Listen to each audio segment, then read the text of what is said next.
1 Samuel 14. Now a Philistine garrison took control of the pass at Michmash. That same day, Saul, son of Jonathan, said to the intendant who carried his weapons, Come on, let's cross over to the Philistine garrison on the other side. However, he did not tell his father. Saul was staying under the pomegranate tree in Migron, on the outskirts of Gibeah. The troops with him numbered about 600. Ahijah, who was wearing an ephod, was also there. He was the son of Ahitub, the brother of Ishbod, son of Phishan, son of Eli, the Lord priest at Shiloh. But the troops did not know that Jonathan had left. There were sharp columns of rock on both sides of the pass that Jonathan intended to cross to reach the Philistines' garrison. One was named Bozez and the other Seneh. One stood on the north front of the Michmash and the other to the south in front of the Gibeah. Jonathan said to the attendant who carried his weapons, Come on, let's cross over to the garrison of these uncircumcised men. Perhaps the Lord will help us. Nothing can keep the Lord from saying, whether be by many or by few. His armor bearer responded, Do what is in your heart. Go ahead. I'm completely with you. All right, Jonathan replied. We'll cross over to the men and then let them see us. If they say, Wait until we reach you, then we will stay where we are and not go up to them. But if they say, Come on up, then we'll go up because the Lord has handed them over to us. That will be our sign. They let themselves be seen by the Philistine garrison, and the Philistines said, Look, the Hebrews are coming out of the holes where they've been hiding. The men of the garrison called to Jonathan and his armor bearer. Come on up, and we'll teach you a lesson, they said. Follow me, Jonathan told his armor bearer, for the Lord has handed them over to Israel. Jonathan climbed up, using his hand and feet, with his armor bearer behind him. Jonathan cut them down, and his armor bearer followed and finished them off. In that first assault, Jonathan and his armor bearer struck down about 20 men in a half-acre field. Terror spread through the Philistine camp and the open field to all the troops. Even the garrison and the raiding parties were terrified. The earth shook and the terror spread from God. When Saul watchmen in Gibeah and of Benjamin looked, they saw the panicking troops scattering in every direction.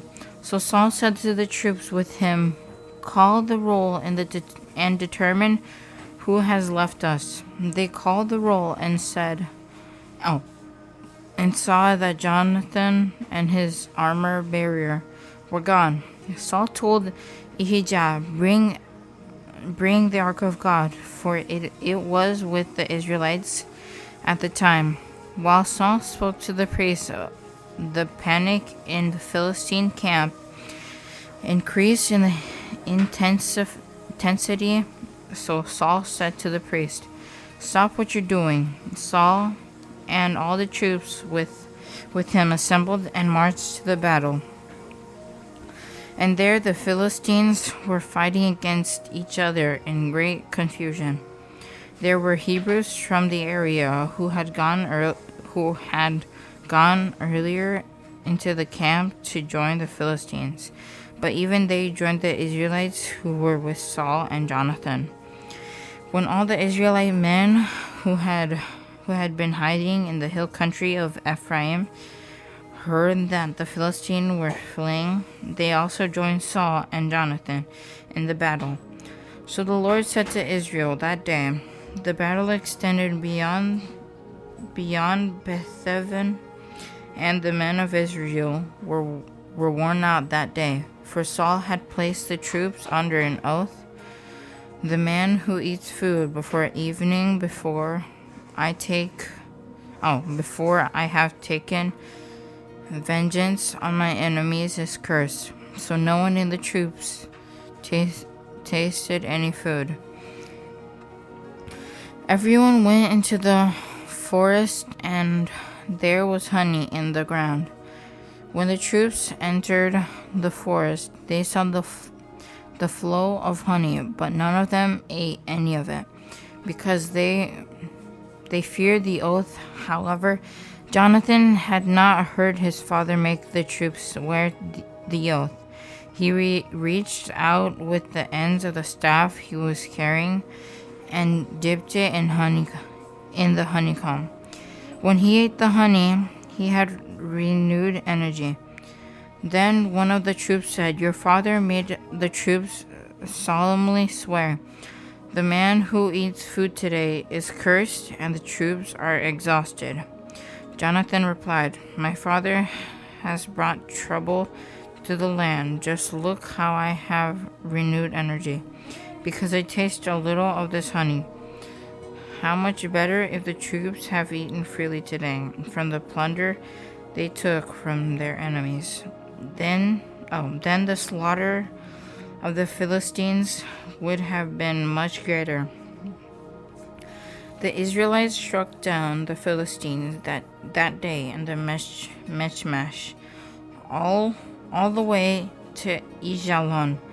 Since the Israelites were completely exhausted, they rushed to the plunder, took sheep, goats, cattle, and calves, slaughtered them on the ground, and ate meat with the blood still in it. Some reported to Saul, "Look, the troops are sinning against the Lord by eating meat with the blood still in it." Saul said, You have been unfaithful. Roll a large stone over here at once." He then said, "Go among the troops and say to them, 'Let each man bring me his ox or his sheep. Do the slaughtering here, and then you can eat. Don't sin against the Lord by eating meat with blood in it.'" So everyone in the troops brought his ox that night and slaughtered it there. Then Saul built an altar to the Lord. It was the first time he had built an altar to the Lord. Saul said, Let's go down after the Philistines tonight and plunder them until morning. Don't let even one remain. Do whatever you want," the troops replied. But the priest said, "Let's approach God here." So Saul inquired of God, Should I go offer the Philistines? Will you hand them over to Israel?" But God did not answer him that day. So Saul, all you leaders of the troops, come here. Let's investigate how this sin has occurred today. As surely as the Lord lives, who saves Israel, even if it is because of my son Jonathan, he must die." Not one of the troops answered him. So he said to all the Israel, You will be on one side, and I My son Jonathan will be on the other side." And the troops replied, "Do whatever you want." So Saul said to the Lord, "God of Israel, why have you not answered your servant today? If the inheritance in me or in my son Jonathan, Lord God of Israel, give Urim. But if the fault is your people Israel, give the Mem.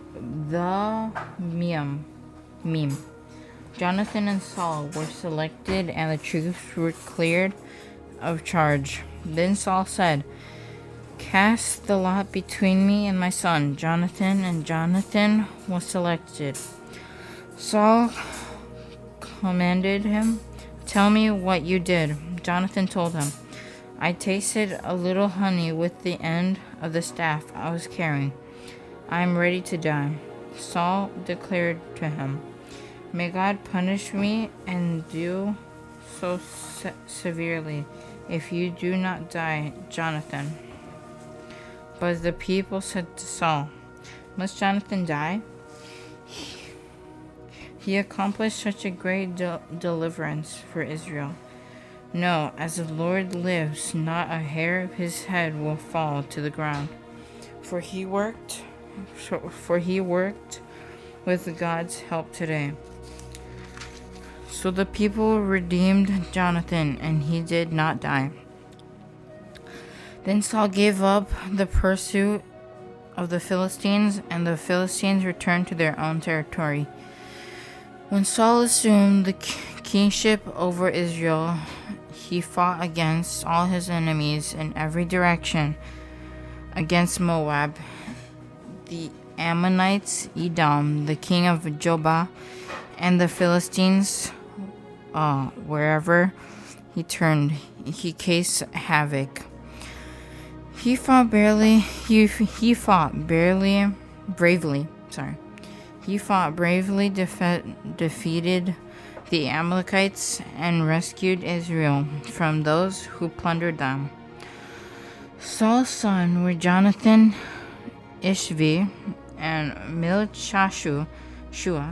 The name of his two daughters were Reba, his firstborn, and Michal, the younger.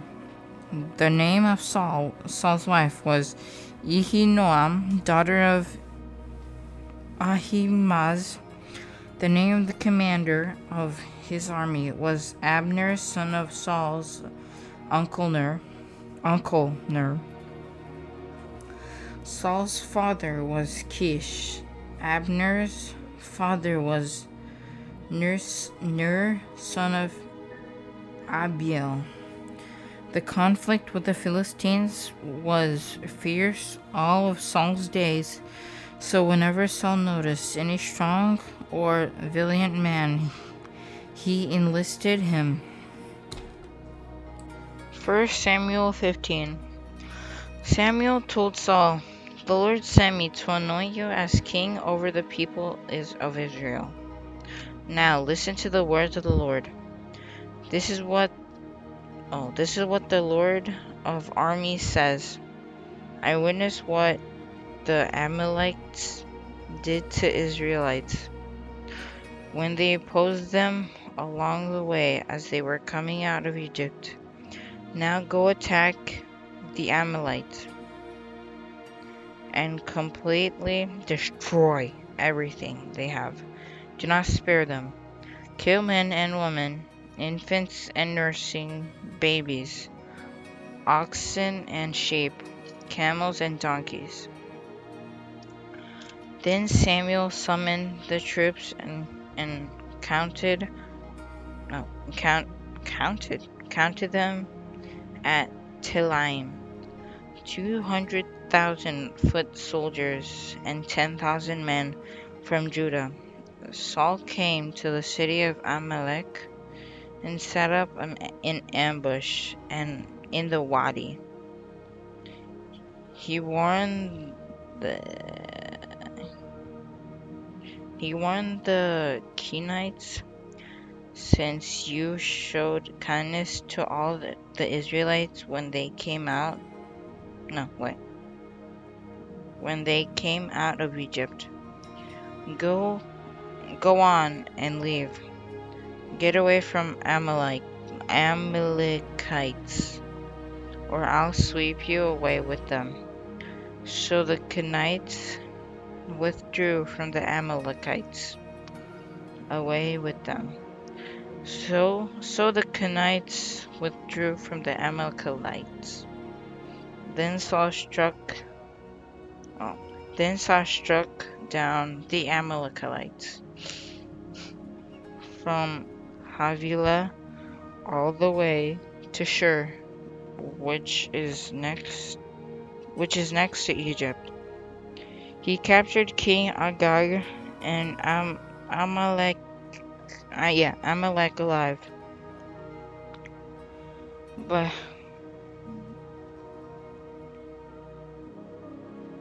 he completely destroyed all the rest of the people with the sword. Saul and the troops spared Agag and the best of the sheep, goats, cattle, and choice animals, as well as young rams and the best of everything else. They were not willing to destroy them, but they did destroy all the worthless and unwanted things. Then the word of the Lord came to Samuel. I regret that I made Saul king, for he has turned away from following me and has not carried out my instructions. So Samuel became angry and cried out to the Lord all night. Early in the morning, Samuel got up to confront Saul, but it was reported to Samuel. Saul went to Carmel,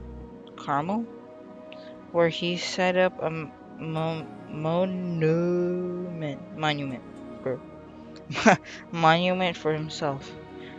Then he turned around and went down to Gilgal. When Samuel came to him, Samuel said, Saul, my bad.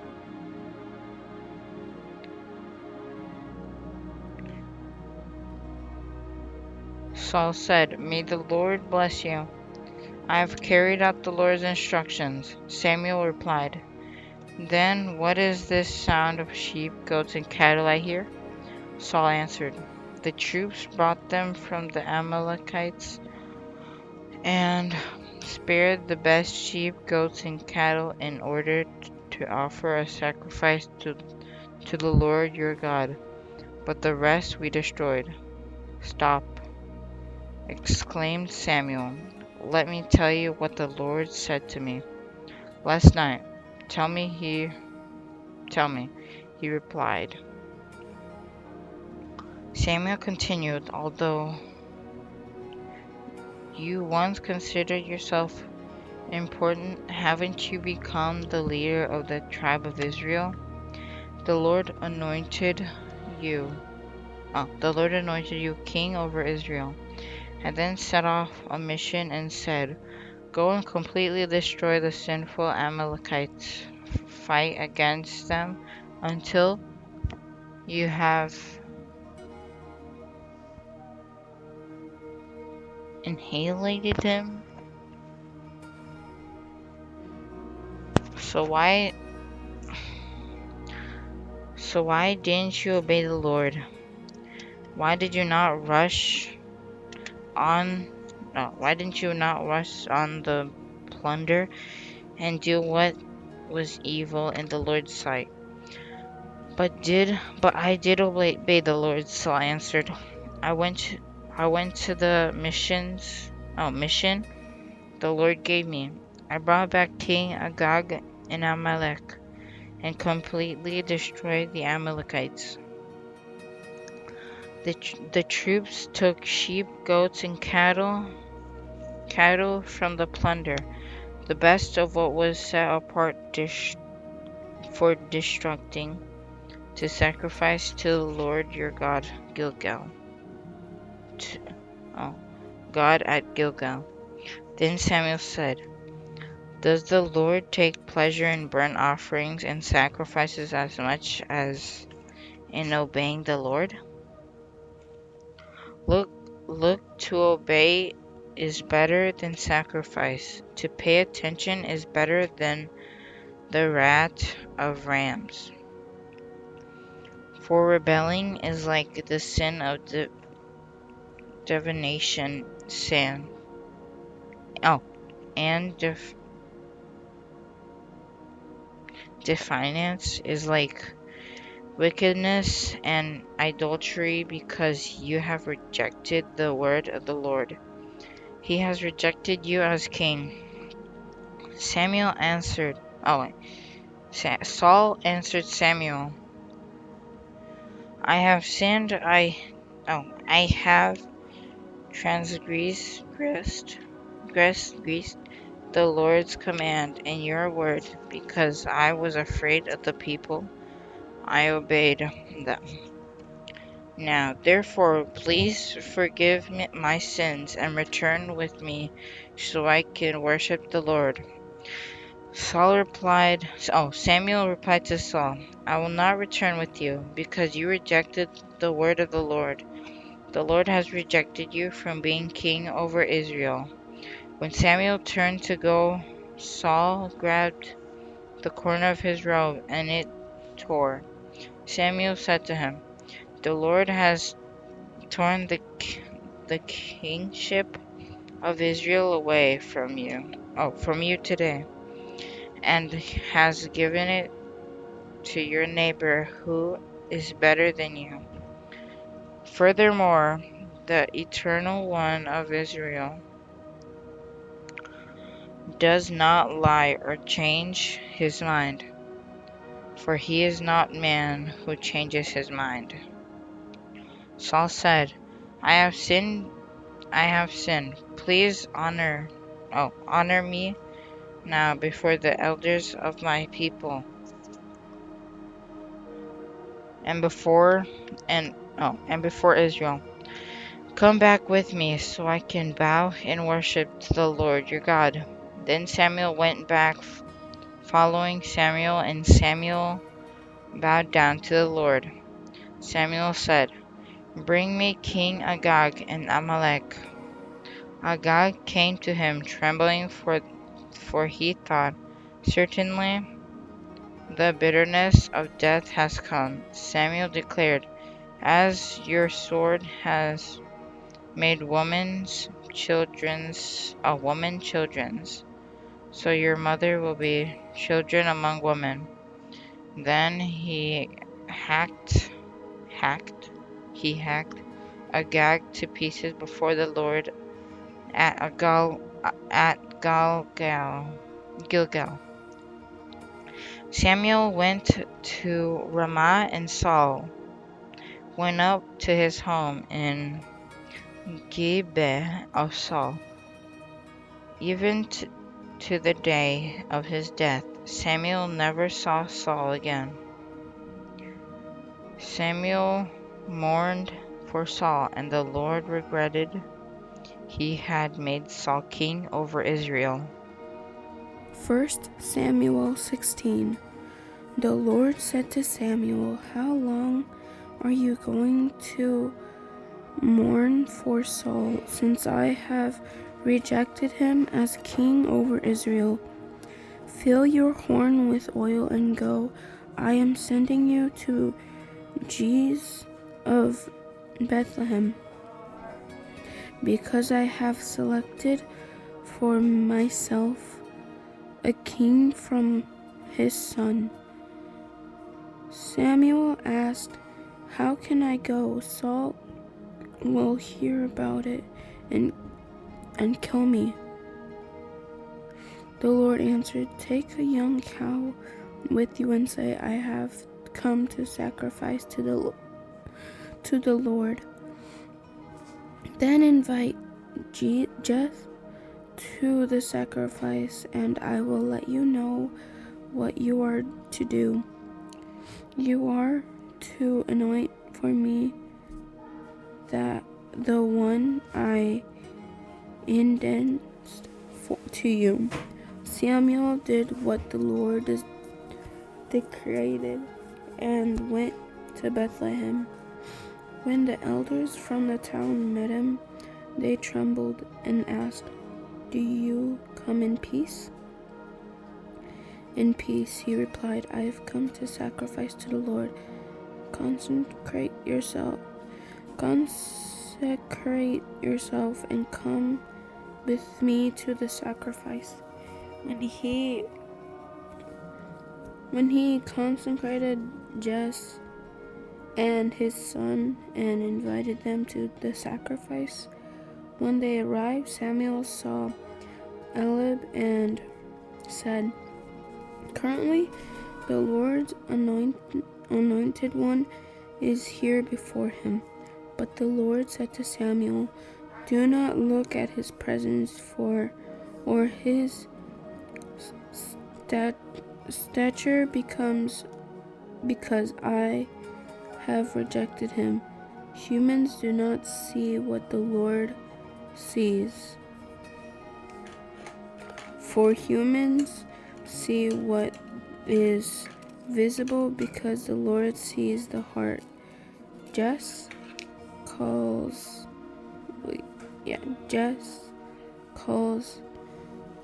Abinadab and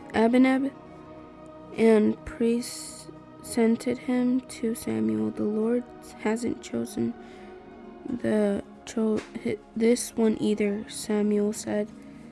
Then Jesse presented Shammah, but Samuel said, "The Lord hasn't chosen this one either." After Jesse presented 7 of his sons to him, Samuel told Jesse, "The Lord hasn't chosen any of these." Samuel asked him, Are these all your sons you have?" "There is still the youngest," and he answered, "but right now he's tending the sheep." Samuel told Jesse, "Send him to me. We won't sit down to eat until he gets here." So Jesse sent for him, and he had beautiful eyes and a healthy, handsome appearance. Then the Lord said, "Anoint him, for he is the one." So Samuel took the horn of oil and anointed him in the presence of his brothers and the spirits of the Lord.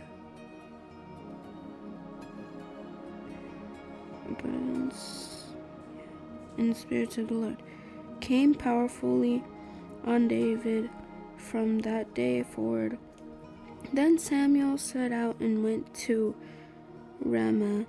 Now that the spirits of the Lord had left Saul, and an evil spirit sent from the Lord began to torment him. So Saul's servants said to him, "You see that an evil spirit from God is tormenting you. Let our Lord command your servants here in your presence to look for someone who knows how to play the lyre.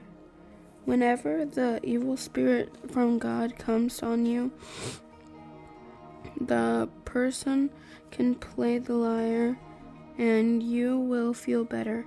Then Saul commanded his servants, "Find me someone who plays well and bring him to me."